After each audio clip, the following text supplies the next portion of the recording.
दरवाजे पर पहुंचते ही मैंने जोर से आवाज लगाई। फूफा जी बाहर दरवाजे पर खड़ी बुआ जी ने माथे पर बल डालकर कहा, अंदर आंगन में बैठे हैं, जाओ जाकर आरती उतार लो। फूफा जी ने सुबह से ही टेलीफोन पर जल्दी पहुंचो फौरन पहुंचो की रट लगा रखी थी। जाने क्या आफत आन पड़ी है। यही सोचकर मैं ऑटो पकड़कर उनके घर पहुंचा था। फूफा जी आंगन में फर्श पर बैठे थे। उनके सामने स्टोव पर रखे बर्तन में पानी उबल रहा था। पास ही सूखे रंगों की डब्बियां और प्लास्टिक की 3-4 बोतलें नीले पीले हरे लाल रंगों से भरी हुई रखी थी।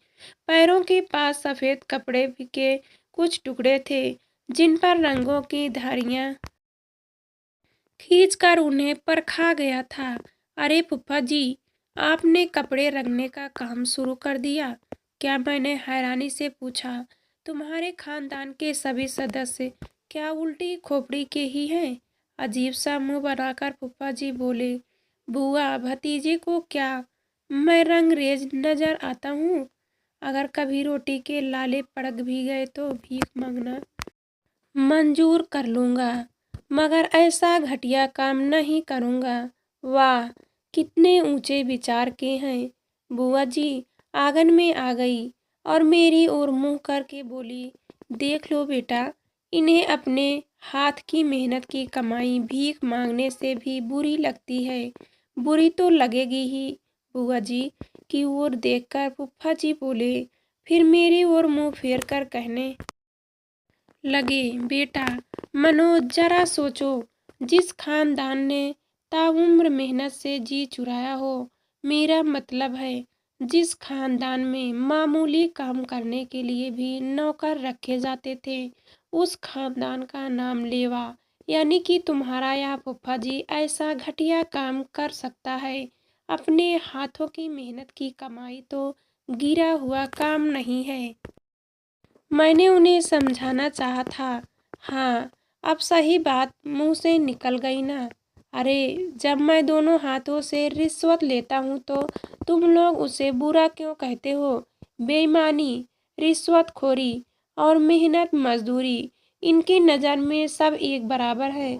बुआ जी तमक कर बोली, कभी आपने किसी मेहनत करने वालों को कानून की पकड़ में आते देखा है? क्यों नहीं देखा? ये चोर डाकू लुटेरे समगलर क्या हाथ पर हाथ रख के बैठे रहते हैं?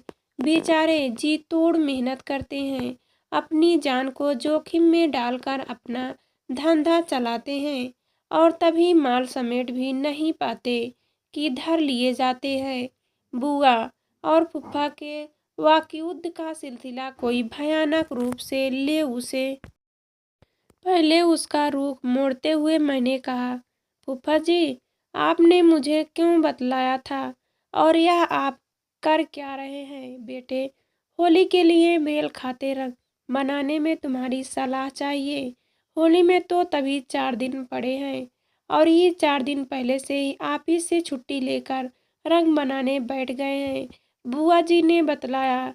अरे भगवान, तुम क्या जानो कि पहले होली किस धूमधाम से मनाई जाती थी। 1 सप्ताह पहले से ही रंगों की बौछार और लाल गुलाल हवा में उड़ने शुरू हो जाते थे और आजकल एक दिन की होली, वह भी घंटा आधा घंटा रंग के छींटे छिड़काए और फिर नहा धो लिए। फूफा जी कहते गए, उस जमाने में होली मनाने का जोश ऐसा होता था कि सब काम काज बंद, दफ्तर दुकानों में बस होली के रंग और हुड़दंग।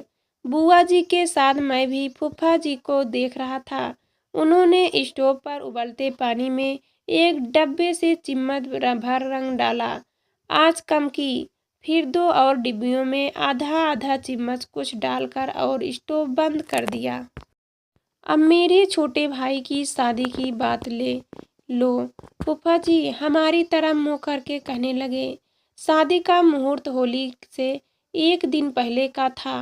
बारात लड़की वालों के गांव जानी थी, मगर होली के कारण कोई गांव वाला बारात में जाने को तैयार नहीं था। हर रिश्तेदार कुनबे के लोग और गांव वालों को घर घर जाकर बारात में शामिल होने का न्योता दिया गया, मगर होली की वजह से कोई बाराती बनने को राजी नहीं हुए। वह होली के कारण नहीं, बुआ जी कहने लगी। गांव वालों ने तुम्हारे चाचा जी से झगड़े को लेकर बारात में जाने से इनकार किया था। बुआ जी ने याद दिलाया, उस झगड़े में लाठियां भी तो चली थी। लाठियां नहीं, गोलियां चली थी।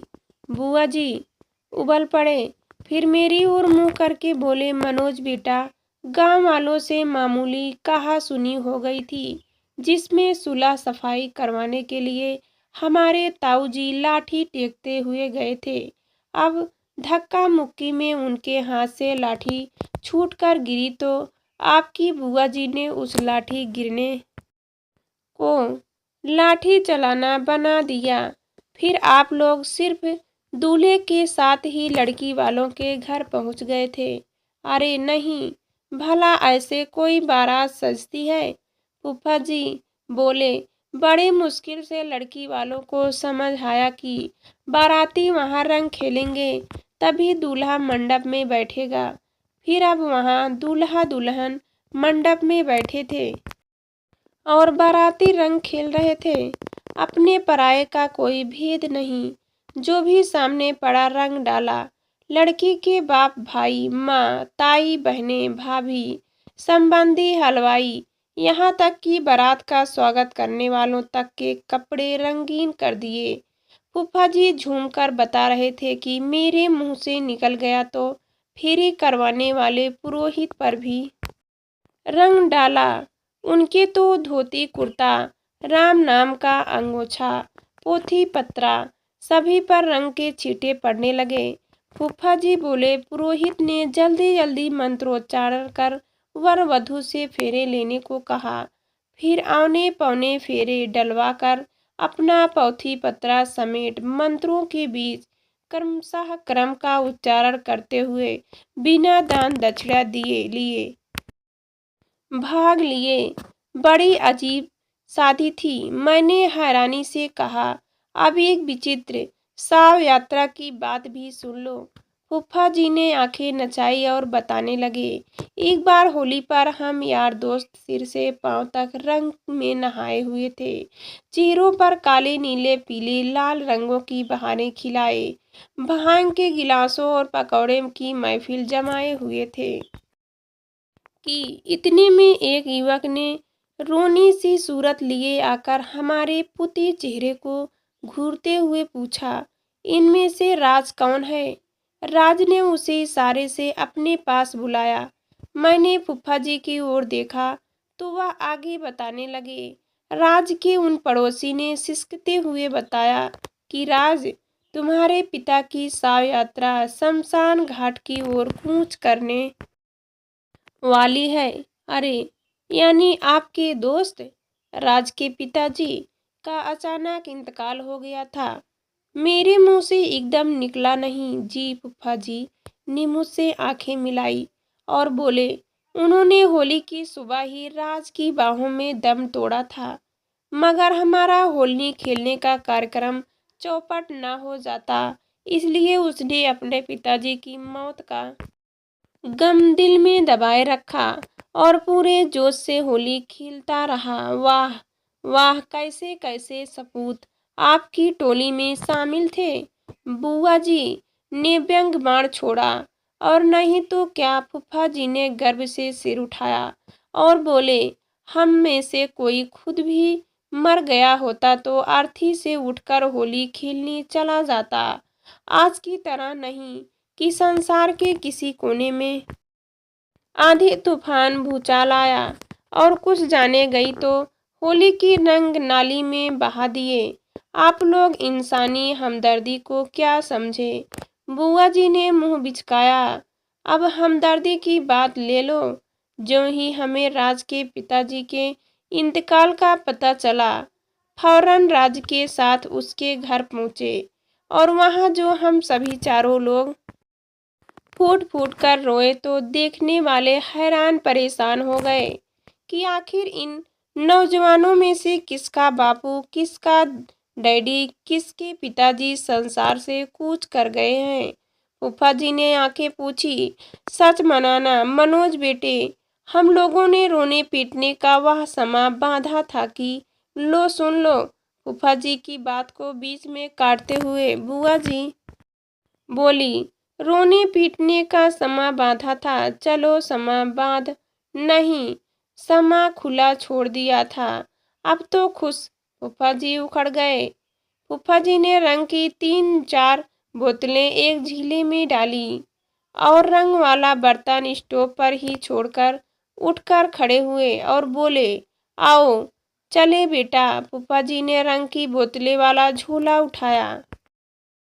अपने दफ्तर के सामने फूफा जी ने किराए देकर ऑटो वालों को विदा किया। क्या आप अपने दफ्तर के साथी को अपना बनाना स्पेशल रंग देने आए हैं? मैंने पूछा। नहीं बेटा नहीं, कल से ऑफिस साप्ताहिक अवकाश के कारण बंद है और सोमवार की होली है। मेरे दफ्तर के साथी इन 3 दिनों की छुट्टियों में अपने अपने घरों को चले जाएंगे, फिर उनके साथ होली खेलने का मौका नहीं मिलेगा, इसलिए मैं आज ही इनके साथ होली मनाने आ गया हूँ।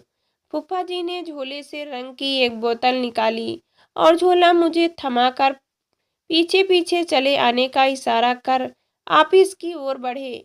ऑफिस के दरवाजे पर चपरासी अपनी कुर्सी पर बैठा हथेली पर खैनी रगड़ रहा था। भोला राम होली मुबारक हो। फूफा जी ने बोतल का रंग भोला राम पर उड़ेला। चपरासी उछलकर खड़ा हो गया और खैनी फेंक कर बचाओ बचाओ चिल्लाता हुआ ऑफिस के अंदर की ओर भागा। फूफा जी उसके ऊपर रंग फेंकते हुए उसके पीछे हो लिए। ऑफिस के कमरों में अपनी अपनी सीटों पर बैठे फाइलों पर झुके बाबू लोग चौंक पड़े। बाबूजी ने हमारे हाथ में पकड़े झोले में से रंग की एक और बोतल निकाली और दोनों हाथों में पकड़ी बोतलों से अपने साथियों पर रंग बरसाते हुए होली है की नारे लगा रहे थे। बाबू लोग खुद को और फाइलों को बचाने की कोशिश कर रहे थे, मगर फूफा जी इस उस्तादी से रंग फेंक रहे थे कि किसी को बचने का मौका नहीं मिल रहा था। ऑफिस में अजब भगदड़ मची हुई थी। अरे सब सत्यानाश हो गया कि शोर के बीच फूफा जी ऊंचे स्वर में होली है भाई होली है किनारे गूंज रहे थे। शोर सुनकर बड़े साहब अपने केबिन से बाहर आ गए थे। उन्होंने क्रीम कलर की कमीज पर सुर्ख टाई सजा रखी थी। ये क्या हो रहा है बड़े साहब? दहाड़े फूफा जी ने बोतल से भरा हरा रंग बड़े साहब की कमीज पर फेंका, जो उनके पैंट और लाल टाई सभी को तर कर गया। होली मुबारक बड़े साहब, हैप्पी होली हैप्पी होली। अरे रुको, इसे पागल हो गया है क्या? अरे पकड़ो पकड़ो भोला सहगल बर्मा, पकड़ो इसे, छीन लो रंग। बड़े साहब अपने कपड़ों का सत्यानाश होते देख बिलबिला उठे। भोला और 3-4 बुओं ने रंग की परवाह न करते हुए फूफा जी को पकड़ लिया और रंगों की बोतलें फूफा जी के हाथों से छीनकर पटक दी। मैं तुम्हें नौकरी से बाहर कर दूंगा, बड़े साहब गुस्से से उबल रहे थे। मैं तुम्हारे खिलाफ एक्शन लूंगा। मैं आपके खिलाफ सीधे एक्शन लूंगा कि समान धर्म के होते हुए भी आपने मुझे मेरे धार्मिक त्योहार को मनाने से रोका है। मैं आपके खिलाफ देश भर में एजिटेशन चलाऊंगा, प्रेस कॉन्फ्रेंस बुलवाऊंगा। फूफा जी जोश पर रोष से उछल रहे थे। मैं दंगे फसाद भड़का दूंगा, अमन में आग लगा दूंगा, इससे पहले कि मामला और बिगड़ता। मैं फूफा जी का हाथ पकड़कर उन्हें ऑफिस से बाहर ले आया। आपने दफ्तर में होली खेलकर अच्छा नहीं किया। मैंने समझाया, दफ्तर में कहाँ लिखा है कि यहाँ होली खेलने की मनाही है? जाओ खुद जाकर दफ्तर में बड़े बोर्ड पर पढ़ लो। फूफा जी ने अपने माथे पर डाले। थूकना मना है, बीड़ी सिगरेट पीना मना है, रिश्वत लेना देना मना है, शोर करना मना है, सभी कुछ लिखा है, मगर दफ्तर में होली खेलने की मनाही के बारे में कुछ नहीं लिखा है। यह तो बड़ी सीधी सी बात है कि होली के रंगों से ऑफिस रिकॉर्ड खराब हो जाएगा। मैंने दलील देनी चाहिए। पहले ज़माने में ऑफिस के बड़े अफसर अपने स्टाफ को दफ्तर में होली खेलने के लिए खुद उकसाते थे, ताकि जिन फाइलों के कारण उन पर आंच आ जाती है, उन्हें होली के रंगों से नष्ट हो जाने की आड़ लेकर अपनी गर्दन को किसी केस में फंसने से बचा सके। फूफा जी ने बतलाया, लेकिन आज तो दफ्तर में होली खेलने की वजह से आपकी अपनी गर्दन को किसी केस में फंसने से बचा सके। फूफा जी ने बतलाया, लेकिन आज तो दफ्तर में होली खेलने की वजह से आपकी अपनी गर्दन फंस गई है। तभी तो कहता हूँ कि अब वैसी होली कहाँ। फूफा जी ने लंबी आह भरी।